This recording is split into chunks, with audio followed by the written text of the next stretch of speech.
Fantastic. So let's take a look. You played like 90 Azir games here. Yeah. Very nice. I've been playing him since the 24-hour challenge because I think he's so fun. I like trying to. He's like a puzzle.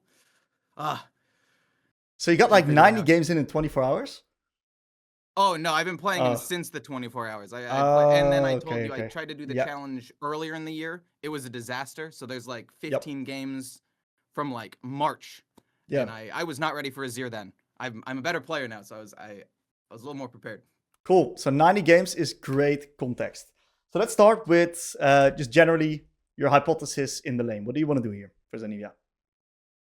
So when I played Anivia, like I said, I made an Anivia video, or I played him right before Azir, and I played Phase Rush, not Electrocute. So my idea was Anivia's pretty weak in lane until level 6, and then she perma wave clears. But with Electrocute, she actually hit a lot harder than I expected. So my initial hypothesis was definitely wrong.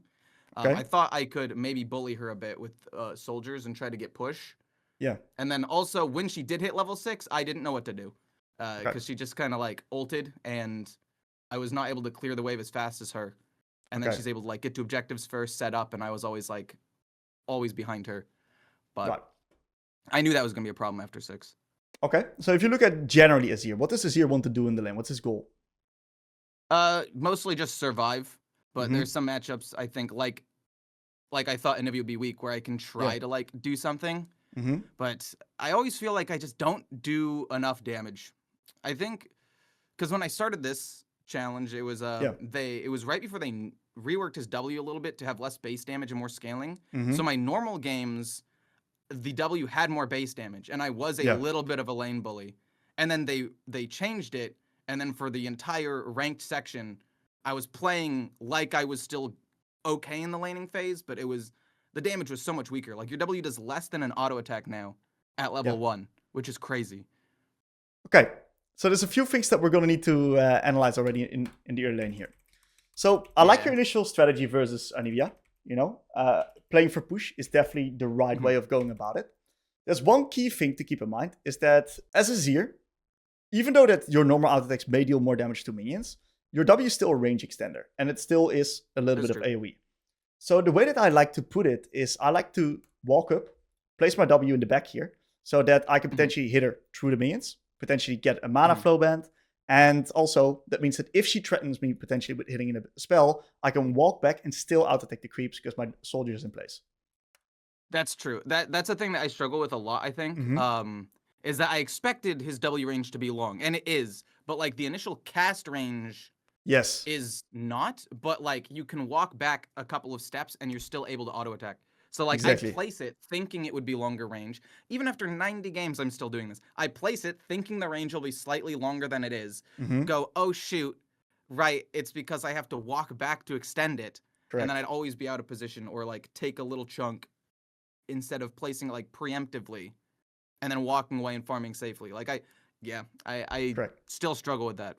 But when I watched your video on We Teach League Academy about it, I was like, okay, I've got to do this, and I'd forget it every time. Yeah, that's right. So this is a perfect example, right? You got to push perfect strategy into Anivia. Right here is when she's going to contest you, because this means going to die. So she's now going to harass you on these creeps because they're lower than yours. So she's going to get trading windows. And that means that this is the perfect time to place your soldier, back off, while keep hitting and securing the creeps. Perfect.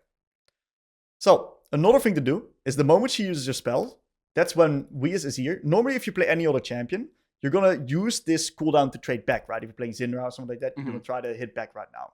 As Azir at level 1, that can sometimes be tricky. So one of the key things we're going to try to do is we're going to try to take space. Azir is a champ that wants to take space the moment the enemy uses the cooldown. So we can get a deeper W. The deeper our W is, the more we can retake without losing access to the minions and the ability to manage the wave. All right. So then, like, it threatens a trade later. I'm just, like, setting up rather than actually going for a trade. Correct. That's right. I guess. Okay. So, in general, mid lane, this wave state location that you currently got is what I like to call the wave state of death. Okay? Yeah. You want to always prevent this from happening. There's 2 ways to prevent it. Number 1, you push your previous wave faster, so you don't stop hitting and you don't get hit by your initial Q, and you keep pushing so it crashes into the turret. Or what you do is you push it slower and you stack it with the next wave. So you slow build a wave and you actually make sure that the next wave, this wave, then crashes. Both is totally fine. Yep. So the moment you feel scared or something like that, right? Just place a W down. Use it like Orianna ball, for example. When Orianna has placed her ball, the enemy needs to be careful and run around it. You can use it in choke points or make it hard for the enemies to get close towards you because while they're running towards you, you can hit them. It's hard for them to then hit you because you're walking back. Okay. I think I did try to think of it as Ori's ball, actually, because I've also played Orianna, but I feel like her trades are just like faster and burstier, so I always felt like I'd have more threat with her ball.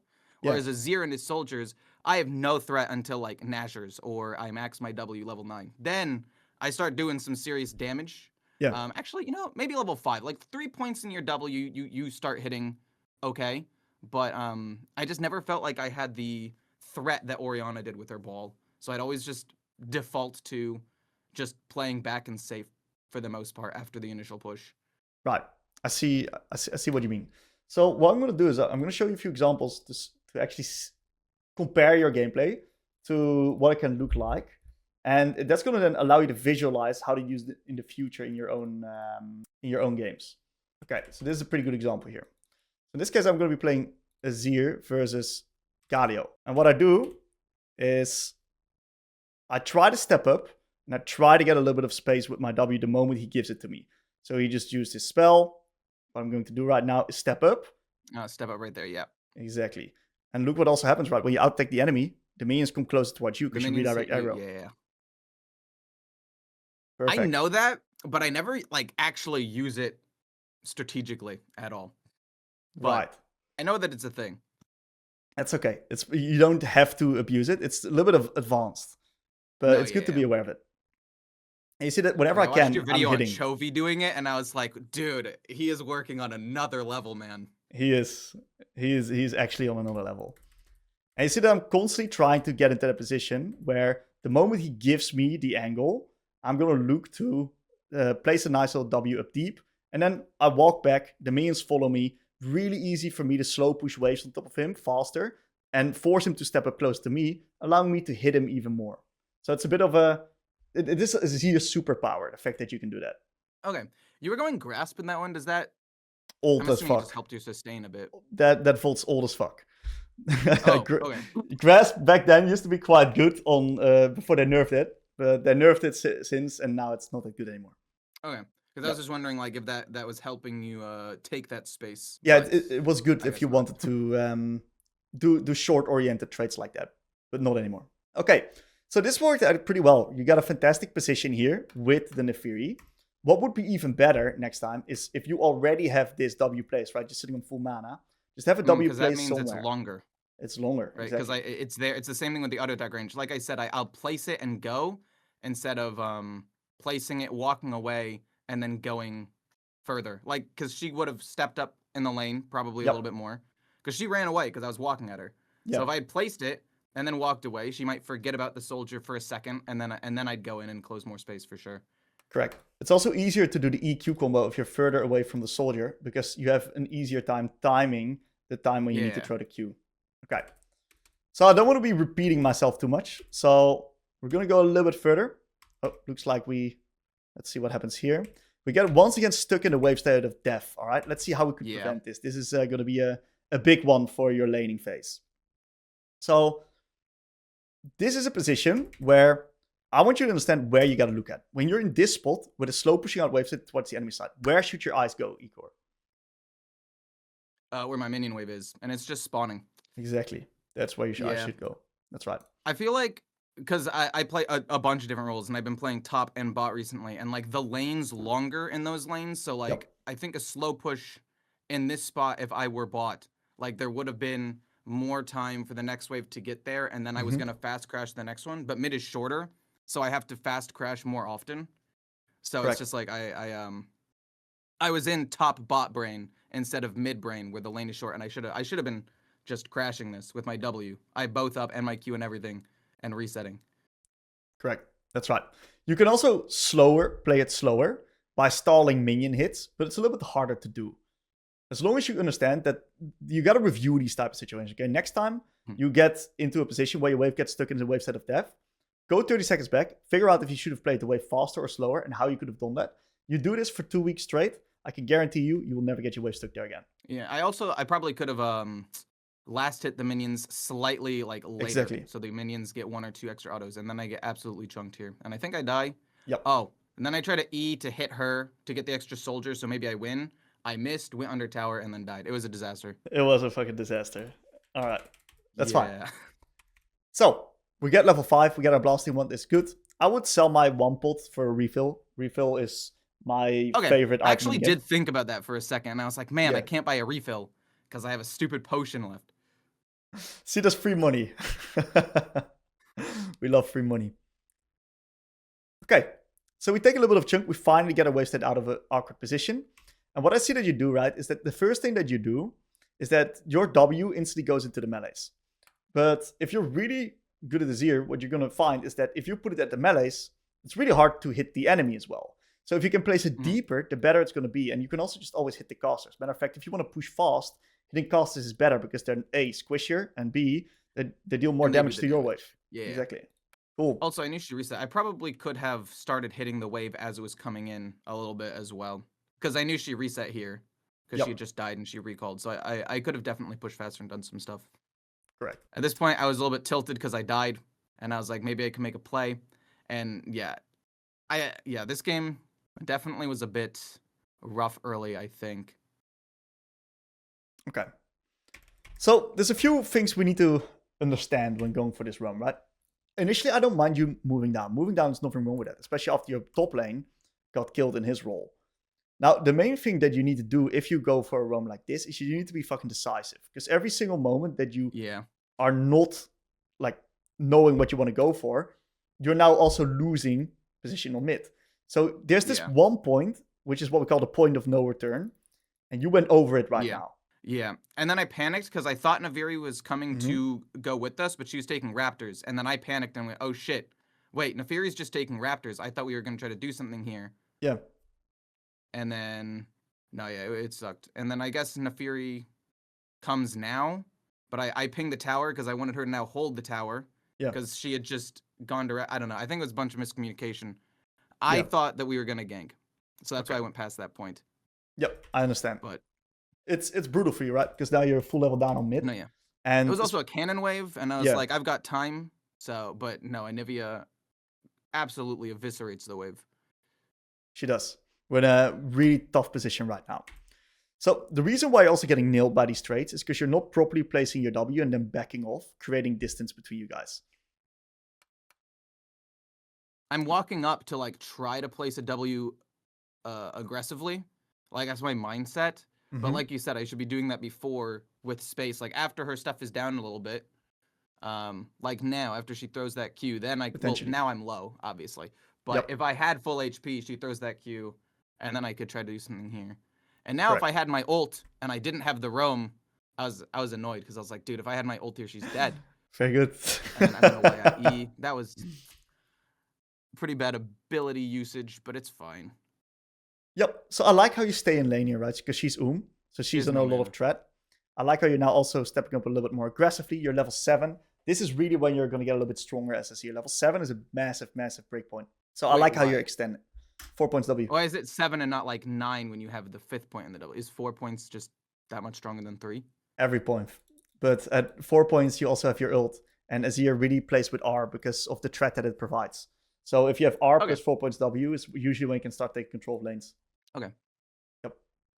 Because I'd usually, I think wait for level 9 when I had 5 points in my W to start, really playing, I think. But 7... Okay. Yep, that's right. So, one thing that I see is you gotta lose E, so to say. You got a very loose E. I said it to a lot of my Syndra players in my coaching program, but you got it on Azir. The moment you see something happen, the first thing you do is fucking send it with the E ability. That's true. Okay, you talk first, and then I'll go my mindset. Sorry, you tell me why it's bad. Go ahead. Why do you think? Why do you do it? What's your mindset? Well, because I W EQ in so I can then get a longer range W, so I can close a lot of distance. Because I know she's gonna jump away, so I can place another deeper W, and keep hitting her. Okay. But then I don't have my E defensively, but also she was low. I didn't think she'd have ult. She got ult off of the scuttle. It was just, I thought that this was a guaranteed kill. I get the slow and then place W and just keep hitting her. But she hit 6 off of the scuttle, which was unlucky. Yeah, so there's a lot of things to note here, right? Like there's an insane amount of things. Number one, we're very slow on the move. That's one thing, okay? Our leaning, our jungle's already on top side. We should already be there. Another thing to note is when it comes to the way that we're moving in, look how indecisive you are. You walk up, then you walk down.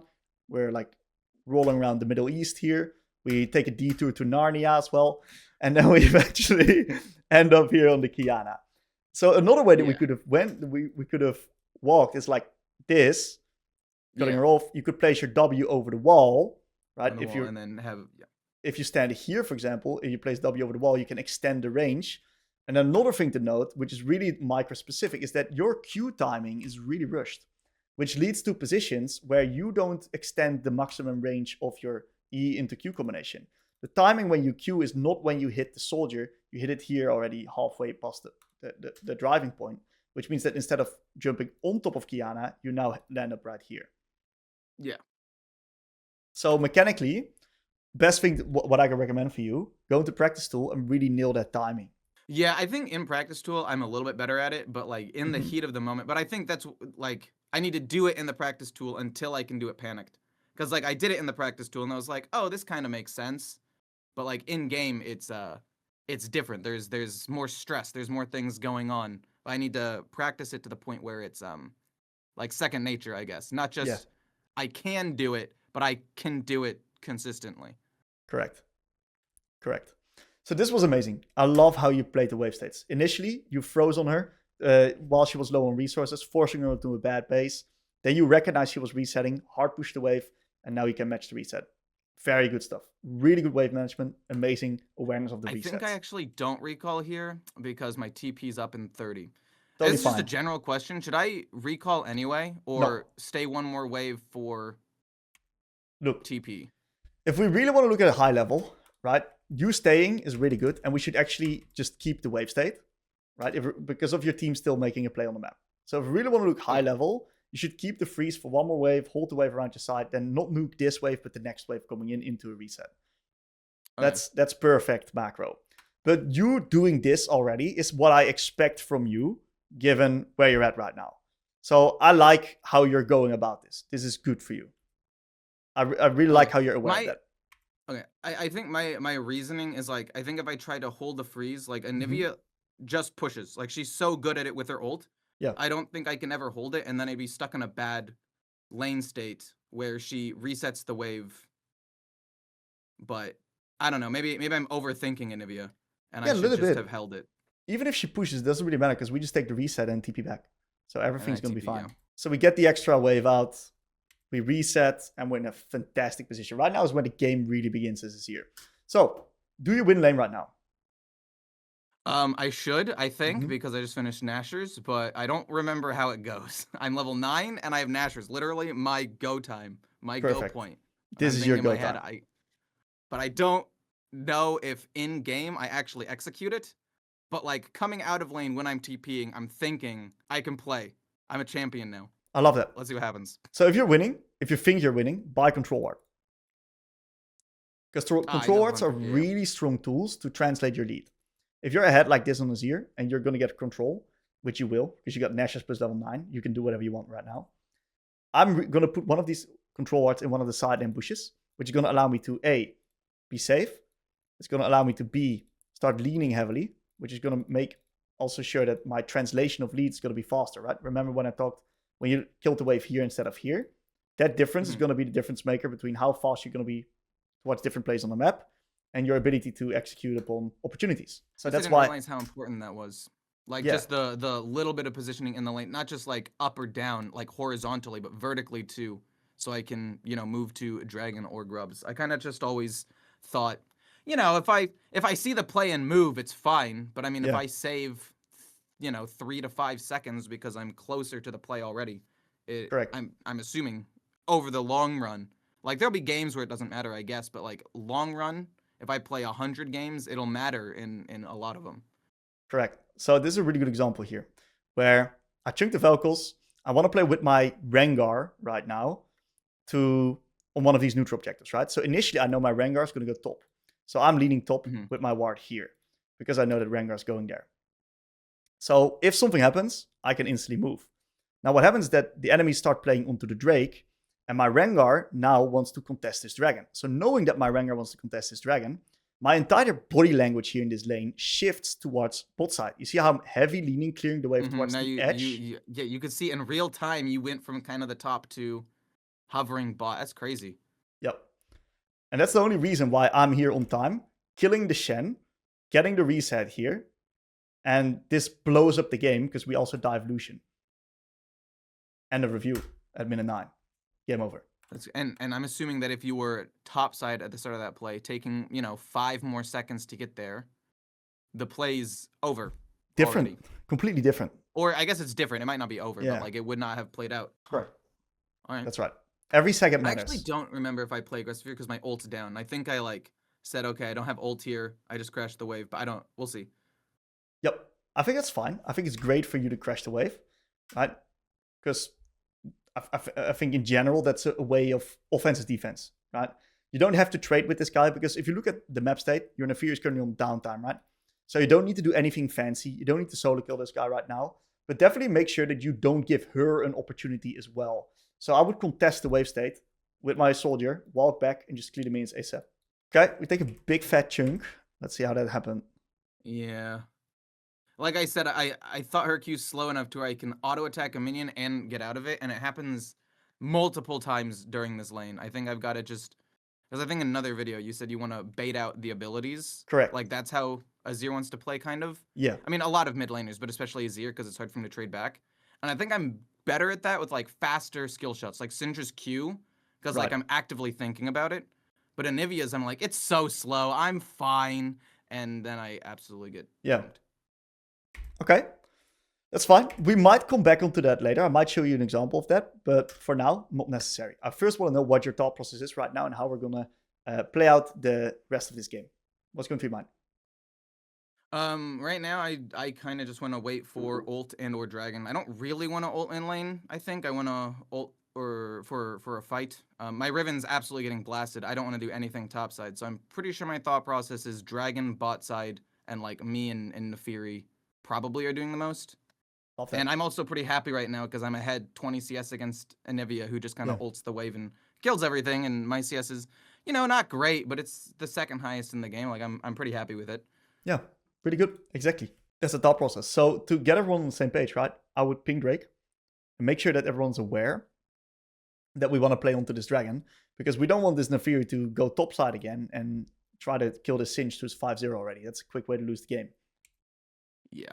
But I think I messed it up because I take a lot of trades here, and then I'm low, and then I can't do it when I should have probably just respected more and just waited for the actual fight. But I don't... Yeah. Okay, so walk me through. And then I panic and you forward. I've explained you a few things here, okay? So if you would have the chance to play this exact sequence again, what should you do? Before minions arrive, I should probably place a W a little bit deeper so I can zone a little bit. Or at least take space, I think is what the term that you specifically said. Correct. Not use my E immediately when she goes and places her wall. Like the amount of times I E in a panic is insane. But no, I think mostly just W further and hitting the wave earlier, hitting the caster minions, maybe hitting her once or twice. But I don't know how I would have played it more different. I guess dodge the Q. But if I had placed the W sooner, I would have been able to step a little bit further back, so I probably wouldn't have been hit by that Q, because I would have been further back to begin with. So I think a lot of it's the W, but is there more? Yeah, so it's also just, look, we're talking Azir today, but I also want to really leverage some of these fundamentals that you're talking about. If you look at your clicks, right?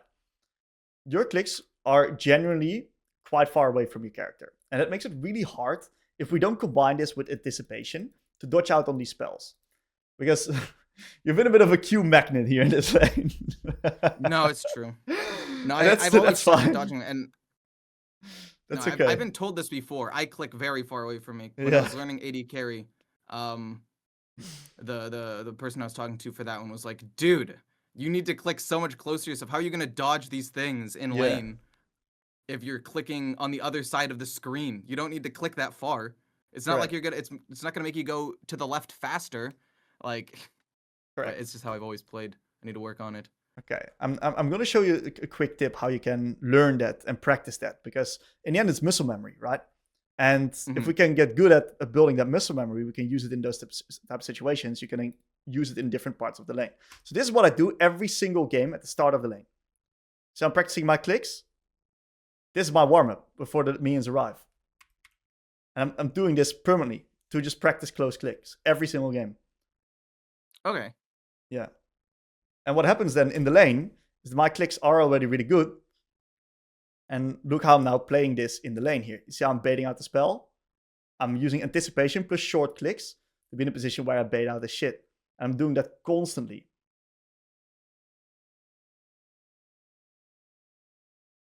I don't know. I guess it was never a thing that I thought about much, because I've mostly played for 11 years of League, maybe not that long. Actually, maybe that long. I've mostly played like tanks and bruisers top and jungle, where like in lane clicks did not matter.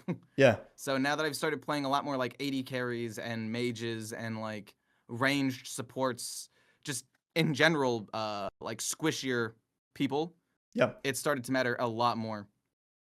Yeah, absolutely.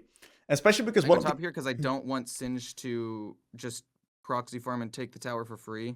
I don't think it was right, but I didn't want him to like get the feat and become completely unstoppable. Because I think if he gets the tower and 2 more plates and just farms for free for the next 20 seconds, like it's doomed. So I think I told Riven to go mid, but I don't know. I would have said mid here. I'm just panicked right now. Yeah, so I would cross map, right? It's okay to drop something. And what I would do is keep my HP high, push the next mid lane waves, take up Drake with our bot lane. That's like, I don't know, these guys are like perma beating these guys. I've got the feeling. Our bot lane is doing quite all right. It's just the top struggling. So I would just push mid, take in the bot side, get the dragon, and get ourselves a bit of a win condition going ourselves. Cross mapping is totally okay. And one of the key mid lane fundamentals, right, that you really got to be aware of is that keeping your HP high is very, very important. Because as mid lane, we can basically be part of every play on the map, as long as we are able to play on the map. And if we're low, it's pretty hard to actually actively call for plays or participate, because you're in so much more threat than you otherwise would be. Yeah, again, like I think with bruisers and tanks, taking a little bit of damage isn't always that big of a deal, because sometimes they'll have sustain or they'll have shields, or they're mostly the engage and kind of die in the fight anyway a lot of the time. So I've always been pretty loose with my HP, to be honest, which even now after playing a bunch of different champions, like I still struggle with it, because I've played tanks, bruisers, and junglers for like a decade. Yeah. And I'm still getting the dragon though. And I get the tower, which I think is nice. Do I place the tower here immediately? No, I don't. I wanted to. All right. Big place. I should have placed the tower. Yes. I know. So that way she can't run back, or I could push her into the tower. Yes. That's right. So I want to first give you a compliment, right? What you did here was fantastic. It was really good. I like how you, given your position, where you're a little bit weaker than you ideally want to be, you don't do anything crazy. You abuse the chaos that is currently happening in the topside jungle to get yourself a lot of waves. And while your team is currently playing onto the dragon, you keep the tempo synced, and you now also play on top turret. And even if you die right here, it's not the end of the world. Worst case scenario, you die, it's not the end of the world right now, because your team can get a lot for it in return on the flip side of the map. So I really like this. This is incredible, like map state calibration, and allowing you to get this turret completely brings you back into the game. Yes, there's a little bit of micro execution here. Of course, with the turret, I think what we also recognize is that I think we slightly rush Q. One thing I would do here, for sure, is just kill the wave. Oh, you're saying kill the wave first? Okay. Yeah, so what I would do is, this W placement is actually really fucking good. Why? She can't run at me. She now needs to run all the way here without taking damage. That's a massive, massive zone that you just control.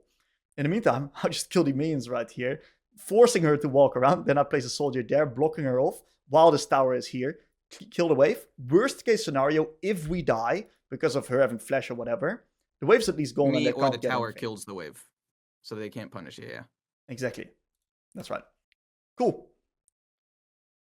And then I overstay to get the wave, because I didn't clear it the first time, and then Singed ran out of the bush and I didn't. And then I panic flash. This was rough. That's okay, dude. That's okay. So, but if I had placed the tower sooner and hit the wave while she's running around, I wouldn't have been in that position. I would have killed her and immediately run away because there wouldn't have been a wave. Correct. So we're going to get a little bit more specific here because Azir's mid game is not easy. And we got to get very good at recognizing where we do want to be and where we don't want to be. So I would really utilize this time where you're dead to basically calibrate the map state and see how we're going to win the game. This is time that we got to use very efficiently. So what I'm waiting for here is a tab. No tab. That's okay, dude. No, not a single tab. No tab. That's right. Okay. So I think we're checking the phone. You're checking the phone. Oh, I think my mom was texting me about Christmas presents. To be honest. I think I remember this. But no, I shouldn't be checking my phone. I'll be honest. But I was dead. I was like, it's fine. My mom texted me. Maybe not text her back. That's awesome, dude. Text, I can find it. That's awesome, dude. I love how you just said that. That's just too genuine. I love it. Yeah, look. It's pretty important to not leave your mom hanging. That's right.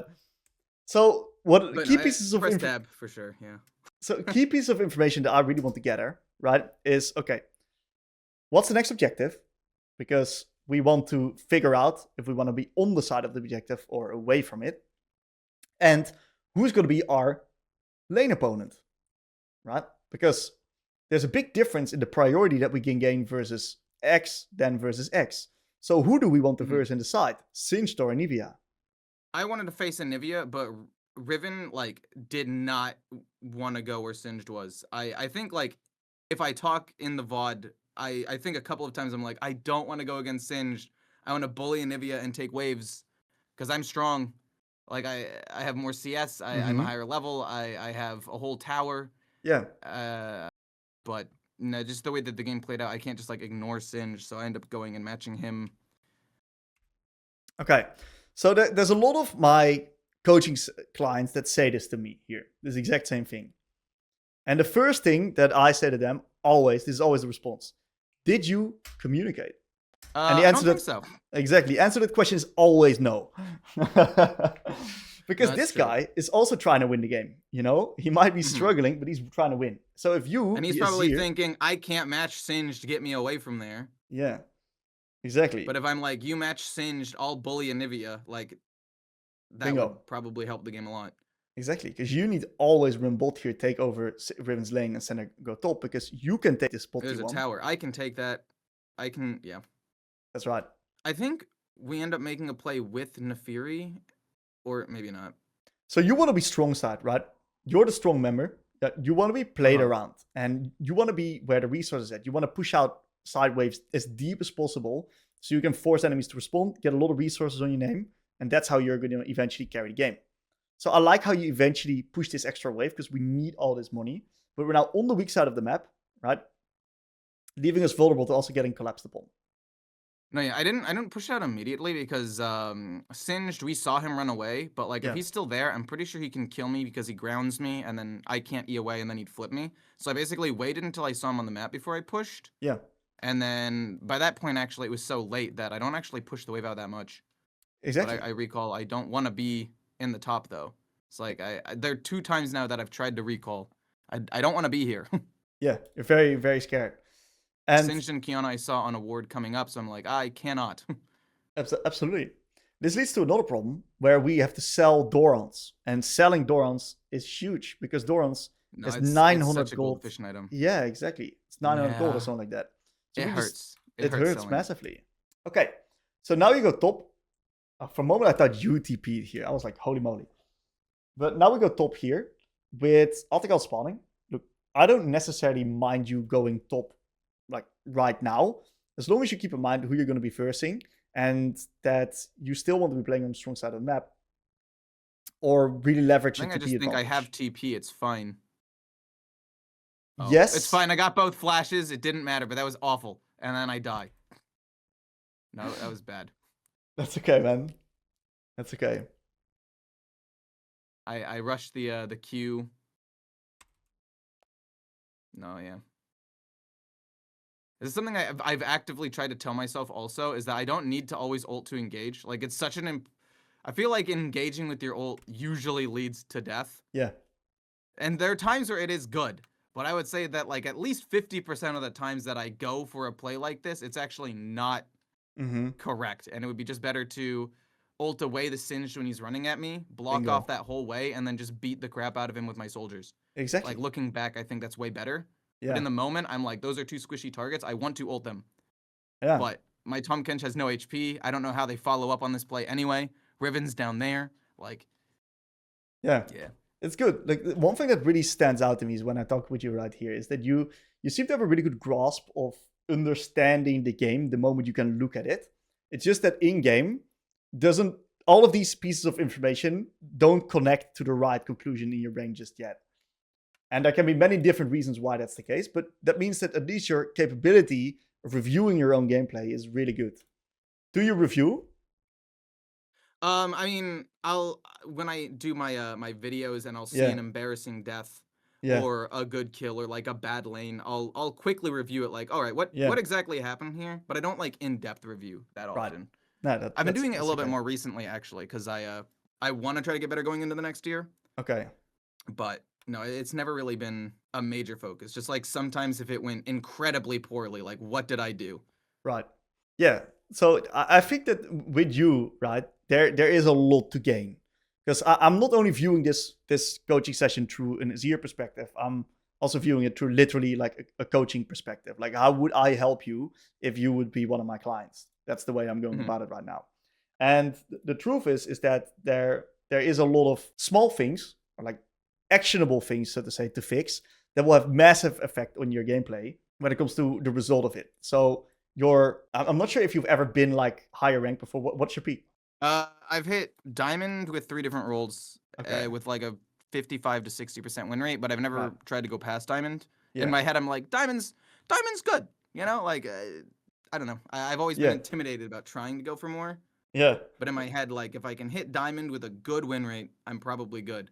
Okay. But I probably, there's a lot of like, other things, like smaller things that I can improve on for sure. Yeah. As opposed to just general knowledge things, which got me to diamond. Yeah, that's good. Yeah, look, if you really want to, if you get the drive, you can do it. You should try if you want to. So I like what you do here. I like what you do here. You're on the weak side of the map right now with Otacon spawn with TP. And I'm a really big fan of what we're doing here. I also like that we prioritize ourselves. We do great information gathering.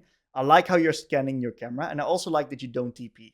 This is a really tricky fight for us to play as Azir, due to the Singed being super fast, the threat being kind of high, the enemies also being quite long range. So if you TP in, it's not a straightforward fight for you to play. And therefore, I really like that you value your own resources here and that you get into a position where you potentially get the tier 2. So we barely don't get it. I think we could have gotten it. So how do we play this sequence with Qiyana? What should we do mechanically? Not EQ forward instantly, but I think the first W is fine. But I think I could have placed the W and walked back so I'm not in turret range. I could have placed it a little bit sooner, walked back with the increased range. I would have taken... Did I take 2 shots there or just 1? I don't know. But I could have taken significantly less damage. I'd have at least like... Okay, 1. But then if I was a little bit further back, I probably wouldn't have taken at least a little bit of damage here. Okay. So... What do you see here? W, walk away, not EQ forward. Honestly, I could have probably... R'd her away into my soldier again and then just autoed her. Then she can't stay and I just take the tower. And it's not about the kill. It's just about relieving the pressure. I take tower. Yeah, exactly. This is a free kill right now. She's dead. Right here. And I don't even care where you ult as long as you don't ult her there. I think that you either ult her there or in the wall. If she's ulted in the wall, it's really awkward for her to play that sequence. You're currently in line with your E. So if you E the moment she jumps on top of you, it gets blocked.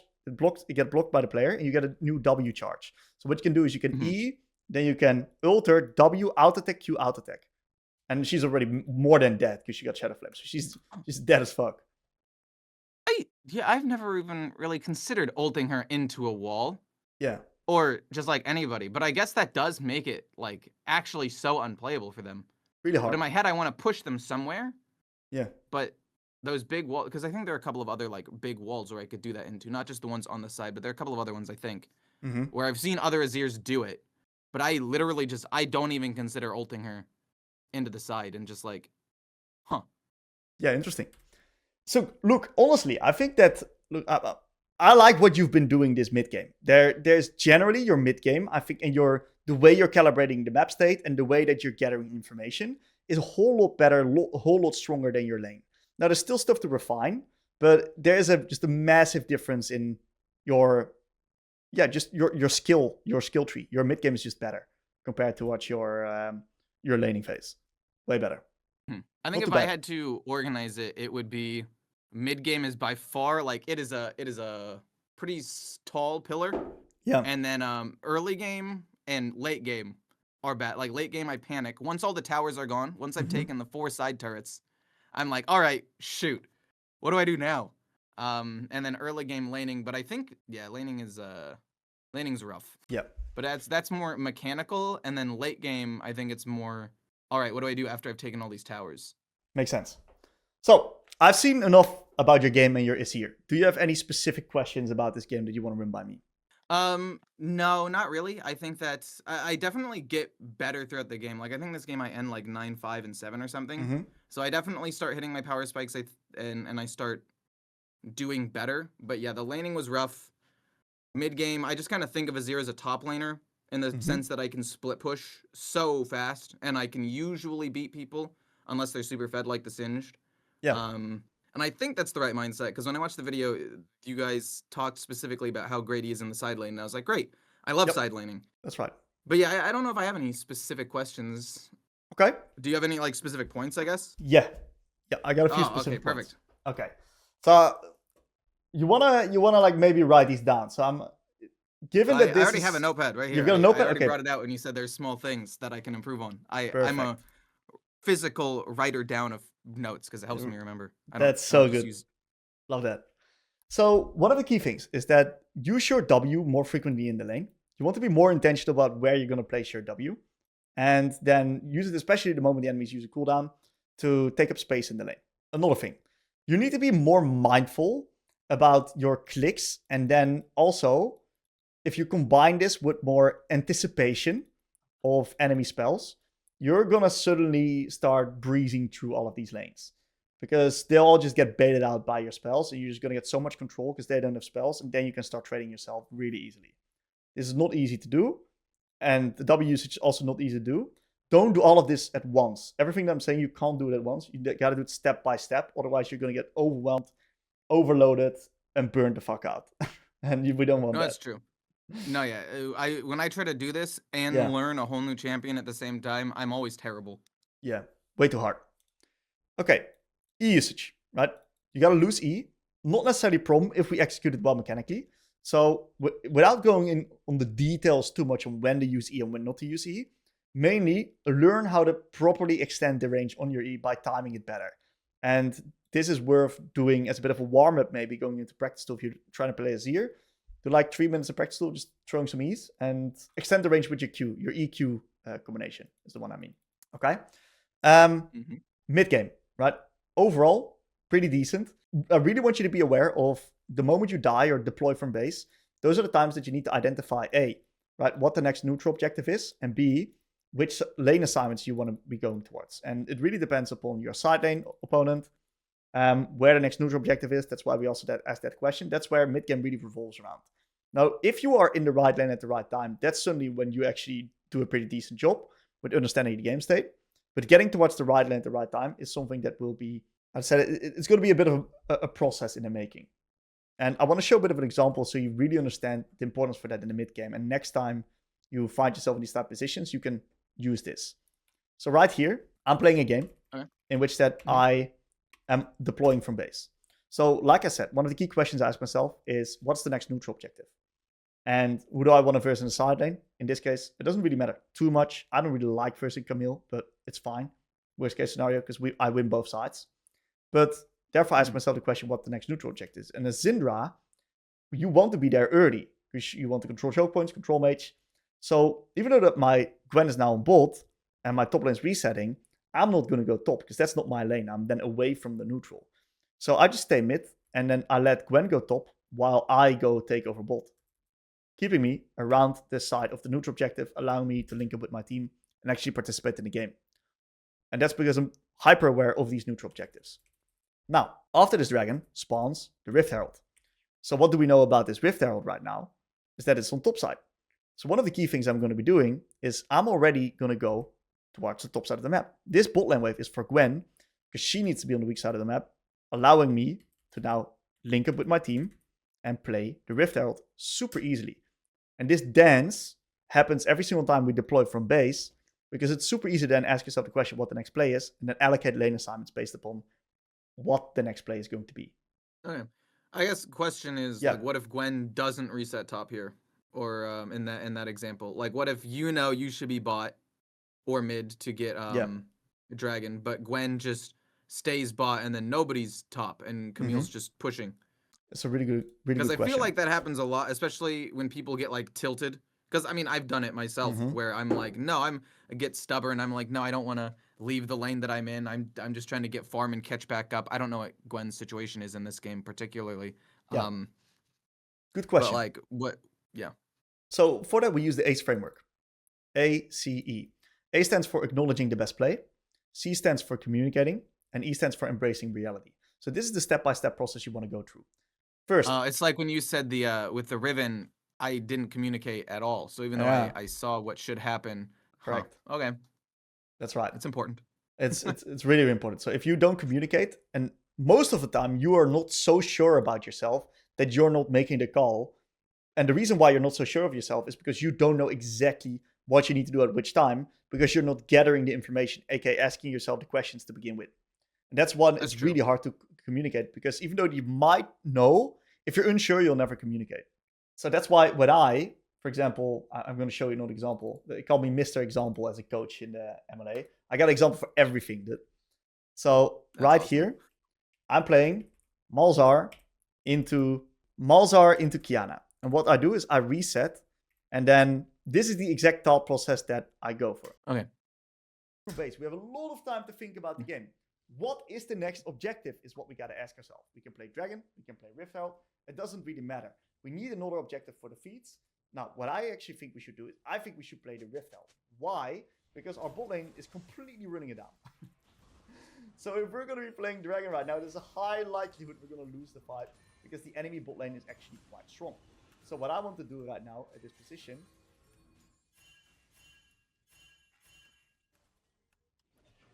you see how I'm pinging? I even type it. I know for a fact that if we play Drake, we will lose. So I'm telling this guy, brother, get the fuck over here. I'm not playing these Dragon games with you. You need to come over to the Rift. Otherwise, we're going to lose the game. And the only reason I'm communicating this heavily with him is because I know 100% sure that Dragon is going to lose us the game. Yeah. I've been told that I don't ping enough. And even when I do ping, I'll ping like one time. And I'll be like, no, don't do Dragon. And I'll do one like danger ping. And then I'll do one on the way ping to Rift. And they're like, that's not enough, man. Yeah, it's not enough. Or I'll say it like on stream or in my VOD or whatever. But then for some reason, I think my team can hear me or something. I don't know. So I'll be like, we should do Dragon here, or we should do Rift Herald or whatever. But then I don't actually type or ping anything. And then I'm like, why is my team not here? Yeah. So, no, yeah, communication for sure is extremely important. And I do it less than I realize. When I do VOD review, I'm like, I don't ping at all. Yeah, absolutely. So the reality is, right, if I could grade your Azir, how do you want the grade to be? Is like S to D, or or like 1 to 10? I don't know, like to keep it like league related, like bronze to challenger, I guess. Bronze to challenger or something. Yeah. And then I guess while we were talking, I had a question where there hasn't been like a team fight with Azir that we've looked at. I just maybe if we could see if my team fighting with him is decent. I guess one just happened. Let's analyze it.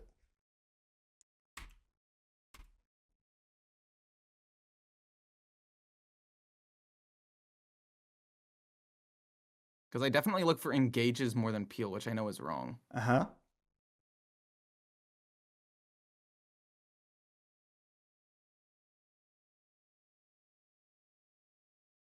But I find that even though his range is long, like I guess they ended up running into me in the end. Oh, I did not need to eat there. I think I die because of that. Oh, maybe I don't. I should have. That was a disaster. But I feel like there's a lot of times where after the ult or after the fight happens for a little bit, I either A, don't have soldiers, or B, I'm not in range to hit anybody anymore. Like I ult here, and then they all kind of disperse. Yeah. And then I don't know what to do anymore. Makes sense. That makes total sense. Okay. Like, okay, place the soldier after the wall. I can hit Caitlyn. She flashes away, and I'm like, okay, now what? She doesn't even flash. She E's. Okay. Let's see how we can break this down. So the way I break this team fight down is through the micro-macro framework. That's how we break this down. So first what we're going to do, Luke, is, okay, was our target selection proper? Did we miss any damage? Like, could we use our abilities better in such a way that we could have gotten more damage? Did we play towards our identity? Right? The classic, did we play the fight properly, mechanically? And then we're also going to look at the macro part, because before the fight even begins, I already see that Naafiri is not here. So that's going to make it a little bit interesting, so to say. Now, like you mentioned, is right, you instantly send it here onto the enemies. And honestly, you get an okay angle here with your spells. I thought I'd go further and hit Anivia. I think I flashed too early in the E, and like I didn't go quite as far as I thought I would, or something. But no, I saw 3 squishies, and I went, oh my gosh. This is the angle. That's what you thought, huh? Yeah. Yeah. But I didn't even look at Naafiri, to be honest. I just saw the end. Exactly. I'll be honest, I'm not going to pretend to say that I was paying attention to Naafiri. Bled my eyes. I had 3 enemies right there. That's okay. So what I would do here is, can you hear me all good, by the way? Rip Ecore. Hello. Looks like Discord was dying for a little bit. All right. Cool. Can you hear me good now? What would you do? Okay. That was the last thing I heard. Perfect. So what we do in this position is I would play the fight usually a little bit slower, especially since I'm a main damage carry, right? So I really like this angle, and I would place my W in the choke point right here. That's one of the key things I'll try to do. Put W in the choke point, because then they need to walk through, and it's easier for you to hit them. Then one of the other things that I do is I'm really conservative with my ult and with my E. You get 1 E per fight, so you better make sure that it's the best E that you can possibly get.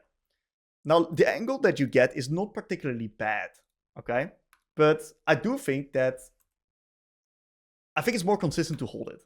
So I would walk in here, place a W in here, hold. And then I would not use a single spell until they're out of range of my W. So I can't hit them anymore. And that's when I use the Q. Once again, your Q is used to reposition in that sense. So that you don't run into these issues right now where you can't hit because you have no W range and no Q right here. Yeah.